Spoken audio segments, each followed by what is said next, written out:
details and how do we make the most of everything. And, you know, we worked on the fuel scenario, we worked on crash damage scenarios, we worked on that stuff the last 3 or 4 weeks hard. And tonight we didn't want to use all of them, but we employed all those. And I'm proud of the team to get back up there to win that second stage. Obviously, that's a bonus point. And we just gotta keep doing what we did tonight.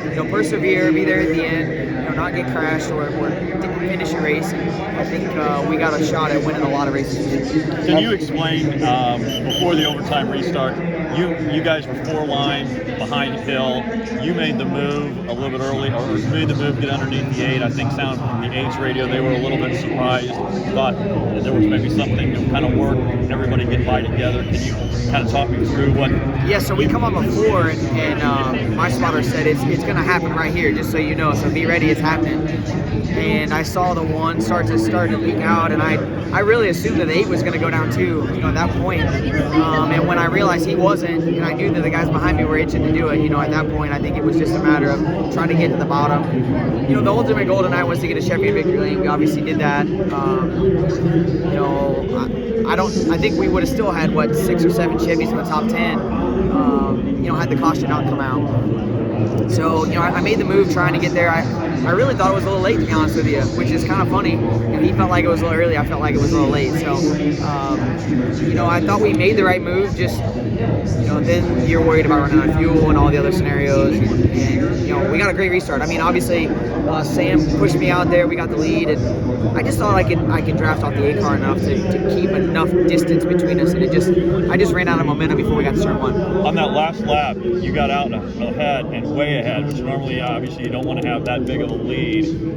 How did you get so far ahead? Because that really provided the momentum for the 1 to come up behind you. Yeah, I mean, those guys were side by side, so obviously they were drafted pretty good, and I was catching a good sniv off the 8. I mean, that's really why I chose to stay in the throttle. I could see the RPMs going up, catching the 8, and I really thought that maybe it would pull me along just enough, right? And when we got to the end of the front straightaway, I'm like, man, that was a bad plan, right? But it's so hard to want to back yourself up when you are the leader. And I knew that if I lifted, I was going to get swallowed up, and I just didn't think that was the right choice.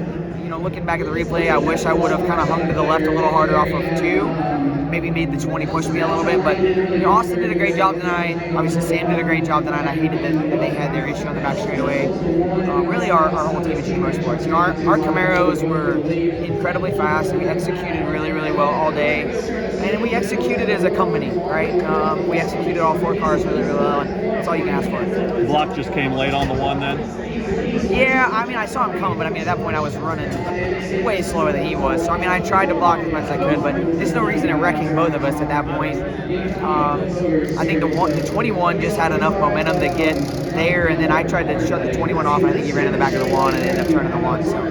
And, I know they say it's a good night for the company, but at the end of the day, you guys had 4 cars lined up there in the final lap and don't get the win. So I know it's a Chevrolet, but how frustrating is it when there's 4 versus 1 and it didn't work out? Yeah, I mean, especially too when we made the move, the 1 ended up going back up, and the 9 came with us, and so I was a little surprised at that. But when it comes down, we worked together so well all day. We ran nose to tail a lot all day today, and I think that's all you can ask for. When it comes down to inside of 5 to go, yeah, we obviously are teammates. We want to help each other to try to get there. We also, we want to go for that win, and we all put ourselves in good position. And I felt like that we made what was going to be the race-winning move for our company, and ultimately the caution came out, which kind of negated that. And other than that, I think we did all the right things. You've been in a situation where you've had to wait here to find out if you're the winner or not. Too many times, yeah. So how did this feel compared to the other times? Well, normally the caution light is too early and it bites me. Tonight it was too late and it bit me.